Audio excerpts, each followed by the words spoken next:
I 28F got engaged to my partner of 7 years 29 male in May. Both sides of our family were really happy about this and we had a big family meal 2 weeks after getting engaged. His brother lives 250 miles away and couldn't get here for that meal, so we decided to have a meal just for his family in late June when his brother would be back for the weekend. This weekend was arranged long before we got engaged, so he wasn't back just for the meal. Earlier this year my sister K32F got a serious eye infection that very quickly turned into an ulcer, which scarred her cornea and left it at a high risk of a perforation. She needed a corneal graft, but her surgeon was away for 4 weeks, so she was going to have to wait until he got back to have it. However, her eye didn't hold and it perforated the day I was supposed to be going to the family meal with ours brother. Kay's wife was at work and had her phone turned off and our mom was away with our stepdad, so when Kay called me to let me know what was happening I knew she would be at the hospital on her own. I immediately talked to my boss and he let me go early so Kay wasn't on her own. I texted her to let him know what was going on and he texted me back to send Kay his love and to remind me about the meal that night. I ignored the comment about the meal as it was the last thing on my mind.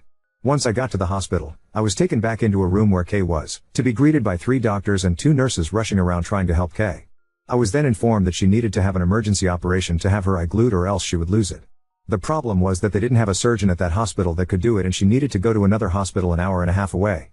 They asked if she would need transportation or if I could take her. I said I would take her. Once we got to the other hospital we were told that she would be having the operation at 5:30 p.m. I knew then that I wouldn't make the dinner and texted her to let him know. He flipped out and basically told me to leave Kay at the hospital and have her wife pick her up after the op was done. At this point I still hadn't been able to get a hold of Kay's wife. I told him that wasn't going to happen and that he was out of order to even ask me to do that. I then texted his mom and told her what was going on. She was really supportive and told me to stay with Kay and let her know how the op goes. A dinner can be rescheduled, Kay's health can't. I also spoke with his brother who was equally as understanding. I stayed with Kay, her operation was a success and I got her back home about 9 p.m. Her wife had ordered some Chinese and offered me some, which I happily accepted as I hadn't eaten since lunch. With that I didn't get home till about 11 p.m. and I was already asleep. R was very short with me for days after and we ended up having a huge fight where he told me that I should have put his brother in family before Kay. He said he was embarrassed going to the meal without me. I responded that I was embarrassed though I would put a meal before my sister's health. This led to another week of awkwardness between us before we finally sat down and we sorted it out, or so I thought. 8 weeks ago Kay got her graft and so far everything is going really well with it. On Saturday his brother was here so we went out for dinner with his family. His family were all asking about how Kay was doing and I showed them a picture of the stitches in her eye. I thought that everything had gone really well until we got home and he got really angry saying that I shouldn't have brought up Kay's health issues and I shouldn't have shown them the picture. I argued that they'd asked about her and asked to see the picture. It ended with him telling me that I needed to put him and his family before Kay or else we weren't going to work. His family will come before mine once we are married, so I should get used to it. I went upstairs and packed a bag. I'm now at my mom's house and he's been bombarding me with text and calls since I left. I do love him, but I will never put his family above my own family's health. I feel like he's expecting me to spend every holiday with his family and put their wants above my family's needs, which won't happen. I'm very close to my sister and my mom, that's not going to change. So I don't really know how to move forward or if I even want to. Has anyone experienced anything like this before? If so, how did you deal with it? Update 1. Once I decided to end things with him, I knew that the main issue would be getting him out of my house. I own the house outright. My grandma died 5 years ago and left her house to my mom, who sold it and split the money between me and my sister. I then bought my house with that money about a year after she died. I got in touch with my stepdad's friend, who was a landlord the day after I wrote my original post, who then put me in touch with his solicitor. He didn't have time to see me in person that day, but we did have a phone call where he gave me my options. In the UK we have something called a Section 8 notice. This is a 14-day eviction notice and the solicitor said this would be the quickest way to get him out. However, he could try and contest it if he wanted to, which would lead to court dates and could take months. I asked him to draw up the notice and date it for Friday, the next day. I'd already made the decision to end things with him after work on Friday, so that he could have the weekend to sort through his emotions before work on Monday. On Friday morning I texted her and asked him to meet with me at our local pub after work. He quickly agreed. Not only is the pub a public space, but my stepdad and a few of his work friends go in there every Friday after work for a few pints, so I knew he would be there to step in if I needed him. Thank you for suggesting this, Redditors. I also picked up the eviction notice on my lunch break, so I was ready to give it to him. Cost £250 but was worth it. When I got to the pub, I was already there and my stepdad was stood at the bar with his workmates. I sat down with R and got straight to the point. I told him that it was over. I couldn't be with someone who didn't give me any support when I was going through one of the scariest moments of my life and expected me to drop my family for his. It didn't matter what excuses he could come up with, I wasn't interested. I'd made up my mind and we were done. He stared at me in shock for what felt like an hour, but was probably only a minute or so. He then started saying I couldn't be serious, we'd been together for 7 years and I was throwing it all away, I could never find another guy like him. I responded to the last comment with, I don't want a guy like you, that's why I'm ending it. I need someone who will support me when times get tough, not get annoyed that the world isn't bowing down to what he wants. I then handed him an envelope with the eviction notice in and my engagement ring. I told him I was giving him a few weeks to find a place and be out of my house. Then I stood up and walked over to my stepdad, who had bought me a much needed drink, and stayed with him until my ex left, still looking in shock. I knew he wouldn't approach me whilst I was with my stepdad, as he has always been a little scared of him. This is obviously a very condensed version of what happened. Once I got back to my mum's house, I had one single text from him saying he wasn't moving out and was going to contest the eviction until I'd come to my senses and got back with him. We are not over, was how he ended the text. I just turned my phone off and decided to deal with the legal side of things on Monday. There was nothing else I could do. Saturday morning I woke up and turned my phone back on and had another text from him saying that he would move out if I paid him £10,000, as that's what he'd paid towards bills whilst he had lived at the house. He paid for half the electric, gas, Wi-Fi and Sky package. Note, the Sky package is only as expensive as it is because he has to have every sports channel known to man, so his half literally just paid for the sports channels. I'd already asked the solicitor about this though, and he'd assured me that I didn't owe him any money as he hadn't contributed to a mortgage or any renovations of the house, it was just general expenses. He also knew that I don't have £10,000 just lying around. Let's say I was irritated by this and decided to ring his mum to see if she could talk some sense into him. I'll call his mum S to make it easier. She was appalled by what I told her and said she would speak to him. She called me back about an hour later and asked me to meet her at the house. I was on an away day to watch his football team play and wouldn't be back till about 10 p.m, so I knew he wasn't there. I met her at the house with K, and S said that R's brother was on his way back home and they would have her out by the following afternoon. She hadn't even spoken to R, just his brother, but she promised he would be out. S then asked me to walk her through the house, showing her exactly what was his and what wasn't, so he didn't take anything that didn't belong to him. The next morning I got a text from her calling me all the names under the sun for getting his mom and brother involved. I blocked him, and a couple of hours later S texted me to let me know he was out and staying with her. I thanked her and she told me that she would like to stay in contact, and I happily agreed to this. I went back to my house after work on Monday, changed the alarm code, and my stepdad changed all the locks for me. My stepdad is also arranging for a friend of his to install cameras around the outside of the house. This will be done over the weekend.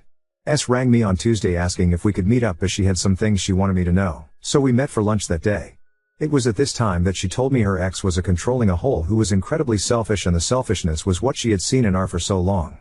That's why she had commented on him being like his father, but she had hoped that was the extent of R's attitude and he hadn't picked up his dad's controlling behavior, which, to be fair, he hadn't up until this whole episode.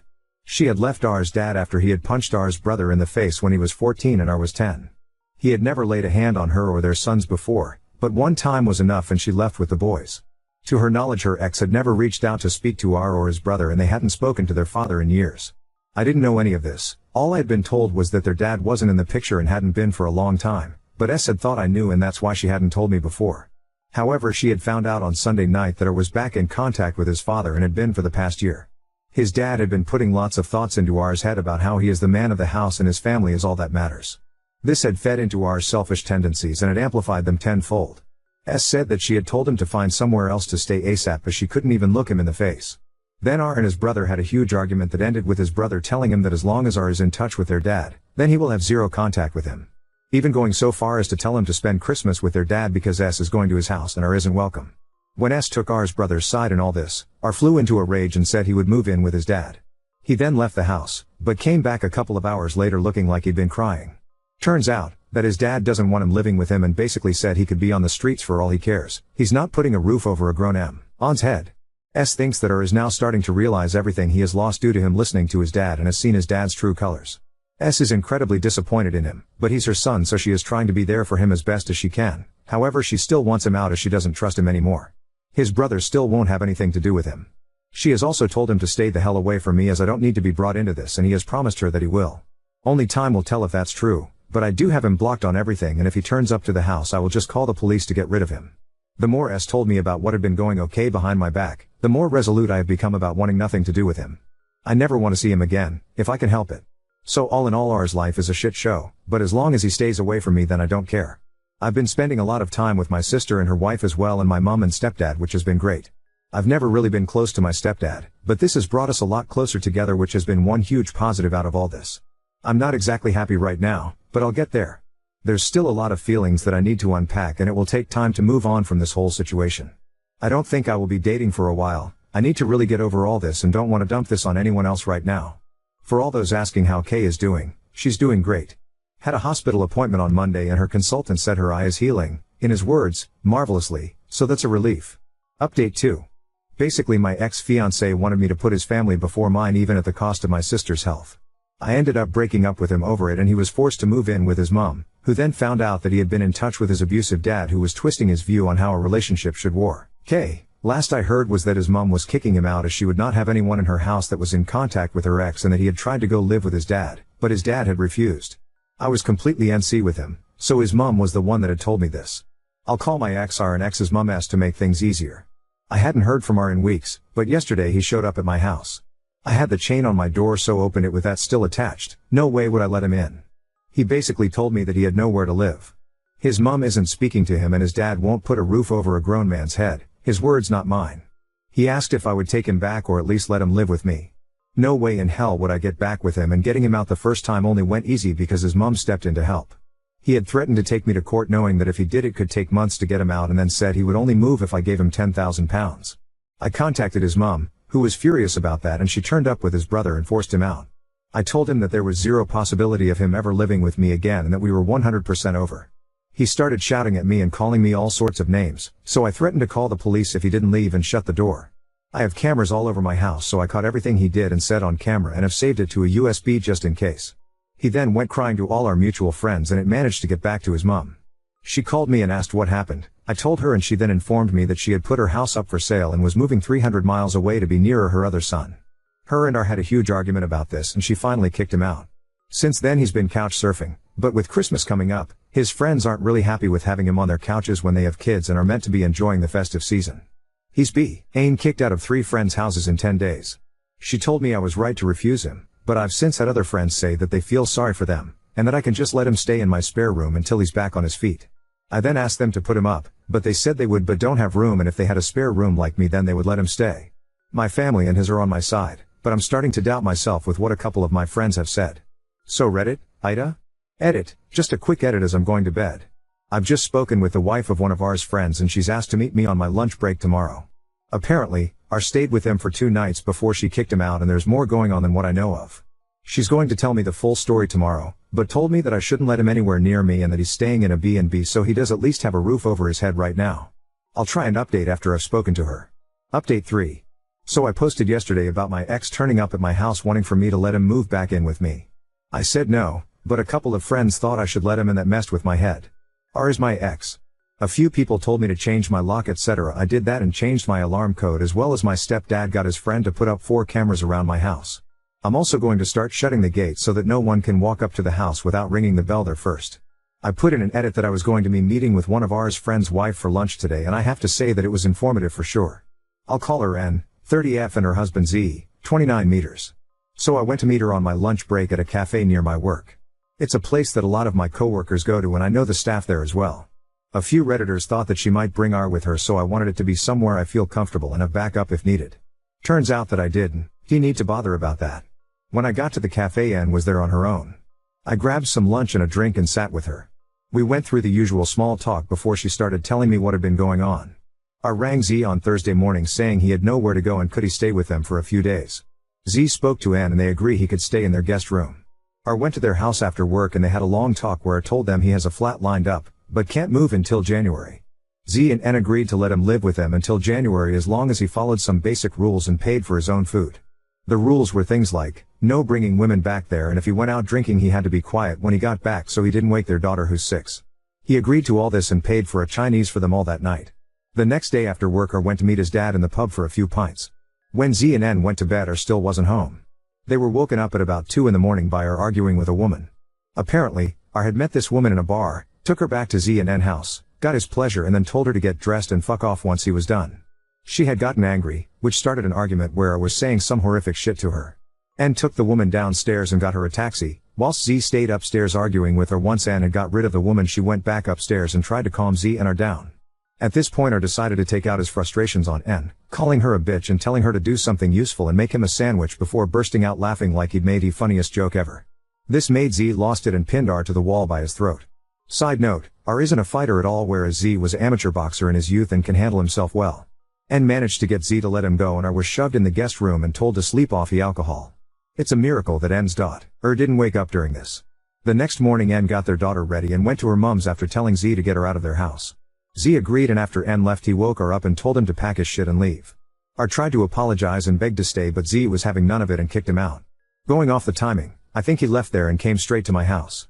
On Sunday Z texted R to meet up so that they could speak, and they met up in a pub. Z has been friends with R since they were 11 and has never seen him act like he has been doing, so he wanted to find out what was really going on. He managed to finally get the truth out of R. Basically, R has been in contact with his dad for a lot longer than he told us. By this point it's over 2 years. His dad is a raging misogynist that believes a woman's place is in the kitchen and bedroom. A man's place is to rule the house and be waited on hand and foot, as well as deciding who can and can't be in their lives. He's been dripping this poison into R's ear and it's really taken a hold of him. Z told N that he just doesn't recognize R anymore. R wants to start living his life the way his father has told him he should. When Z pointed out that R's dad is 62, living in a shitty one-bedroom flat, not had a real relationship since R's mom left him, has no friends, his family doesn't speak to him, and that he's the type of guy that when he walks into a pub people finish their pints so they can leave and get away from him, R was furious. He told Z that his dad is just misunderstood.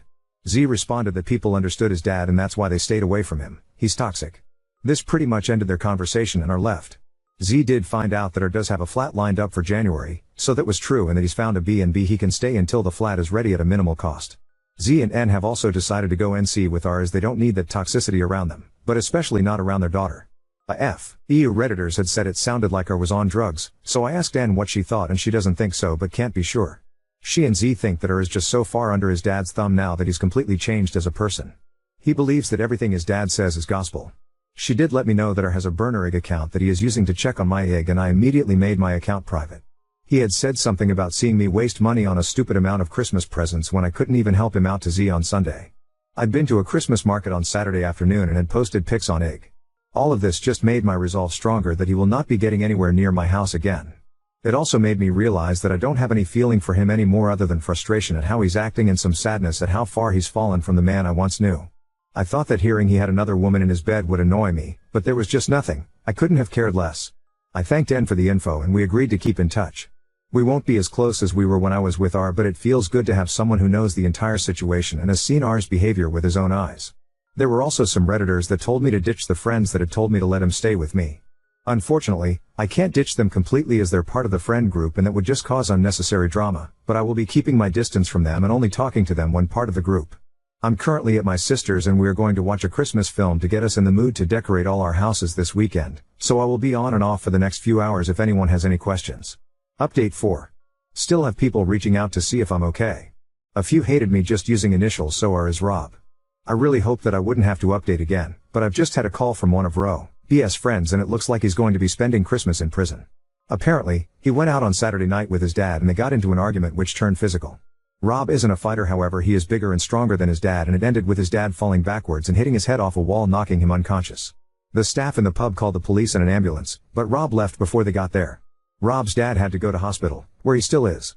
I'm unsure of his exact injuries, but they're not life-threatening. He must also be awake as he is pressing charges against Rob, however they won't keep him in unless absolutely essential at this time of year. Rob was arrested on Sunday morning at the B&B he's been staying at and had to appear in magistrate's court on Monday. Due to him not having a fixed address right now and the fact that his dad is still in hospital, he has been remanded on a Section 18 with intent. Unless he can find permanent address to go to, then he won't be getting out until his trial at Crown Court. I know his mom is already at his brother's over 250 miles away, so I don't think she will be able to help right now. Finding this out has actually given me a sense of peace right now. I've been trying to ignore it, but the chance of him turning up and spoiling Christmas has been at the back of my mind ever since he turned up at my house. I'm hoping he stays in over Christmas so that I can just relax. Section 18 is an assault charge. A Section 18 with intent is the next level up and is classed as intending to and causing grievous bodily harm to someone. I've been told that if found guilty, then it's usually a multiple-year prison sentence. I went round to N and Z, hereby known as Nat and Zach, to drop off a present for their daughter, a bottle of Bells for Zach and a bottle of Prosecco for Nat for Christmas, and had a cup of tea with them whilst they filled me in on what's going on. Rob will be in over Christmas, but will likely get out early January. His lawyer is trying to get the charges reduced from Section 18 with intent to a Section 20. I only found out today that a Section 18 with intent is one step down from attempted murder and you're looking at double digits in prison if you get found guilty. Section 20 is a lot less severe and is usually a 2-year suspended sentence for first-time offenders, which he is. His lawyer has said that if he pleads guilty to the Section 20 then CPS will lower the charges to get this one over and done with ASAP, as the courts are ridiculously backed up in the UK right now and prisons are full. Zach went to the B&B he was staying at and got Rob's stuff, which is now sat in his garage, as one last favor to Rob, Zach's words. He can't get in touch with me without my consent whilst he is locked away. The prison literally has to ring me and ask if it is okay that I get put on his approved call list, and only then is he allowed to ring me, which won't be happening. I've also spoken to his mum, who has basically washed her hand of him for the time being. She thinks that he needs to learn his lesson, and maybe spending Christmas in a cell will teach him how much he's lost the plot. She has spoken to him and said that he's now saying the right things, but only time will tell if he means them. He is talking about moving to be near his brother to get away from their dad, so maybe he has seen the light. His brother has refused to go onto his call list, so Rob can't contact him, so I don't know how that will work. As for his dad, he is still in hospital with a broken hip and has had to have surgery to fix it. The broken bone and head injury is why the charges are so high right now. I feel like a weight has been lifted off my shoulders, knowing he can't ruin my Christmas. I'm just about to pack everything into the car and go and stay at my mom's until January 2nd, but thought I'd finish the year off letting everyone who's helped me and supported me Oop this know what's going on. Merry Christmas to everyone that celebrates it and hope everyone is doing well. I've refused to speak to him, so no groveling. I'm waiting for his legal issues to finish before I give a final update. Right now he's still waiting on sentencing. He's back in court in April, so I will give a full update after that. Hi all, sorry it's been a while since my last update, but I wanted everything to be finished before I update it again. Rob spent Christmas on remand in prison. He didn't get out until the second week of January, and that was only because his mum agreed to let him stay with her again. He had his plea hearing the first week of February, where he pleaded guilty to a Section 20 assault. He then had to wait until last week to get his sentencing court date. I didn't know how much actually goes into sentencing. They had to get a victim impact statement, a pre-sentencing report from probation, statements from his mom and brother. His barrister even reached out to me to give a statement saying that we had broken up and I'd asked him to leave the house. He used our breakup as an extenuating circumstance, saying that because of the breakup of our relationship and him losing his home, that had seriously impacted his mental health. The statements from his mom and brother also confirmed that he had lived in an abusive home when he was young, so he claimed he had PTSD because of that. These were all read out at his sentencing. He was going to get 3 years, but the judge knocked time off for pleading guilty and for mitigating circumstances. That left him with a 16-month sentence that was suspended for 18 months. As part of the conditions for his release, he isn't allowed anywhere near his dad, he has to go to counseling for his supposed PTSD, and he isn't allowed to drink alcohol. He even has an ankle monitor on that tests his sweat every half an hour for alcohol and will alert probation if he gets a positive result. Luckily for him, his beau, SS, has let him go and work at their main location in the city that's half an hour away from here, and probation were happy for him to live there as well. He moved into a flat there this week, so I don't have to worry about running into him. I haven't spoken to him at all and I don't want to. He has tried reaching out through a couple of friends, but they've respected my decision and told him to move on with his life. However, I did speak to his mum yesterday and she said that she thinks he's depressed, but so far he's doing okay. She's the one I got all of this information from. It's a strange mix of emotion for me towards him, as I still care on some level, just not enough to keep him in my life. I know I need to keep him away from me, as I can never see him like I did at this time last year. It's crazy to think that it's only been a year since we got engaged. So much has happened. Other than those mixed emotions, I'm doing well. I've been hanging out with my sister and her wife a lot more, as well as catching up with friends. I'm still working at the same place and I don't see that changing anytime soon. For the people asking about my sister, she's doing good. She had a setback last month, but she seems to be over that now and has just been approved to have some form of newish stem cell treatment at the UK's biggest eye hospital. Which is fab news. She tried to explain it to me, but it involves them taking her blood and putting it into her eye, which grossed me out, so Elle told her to stop. However, because she's my sister, she then sent me pictures of what they do and Mum had to step in and tell her to stop. No matter how old we get, I don't think we will ever stop trying to annoy each other.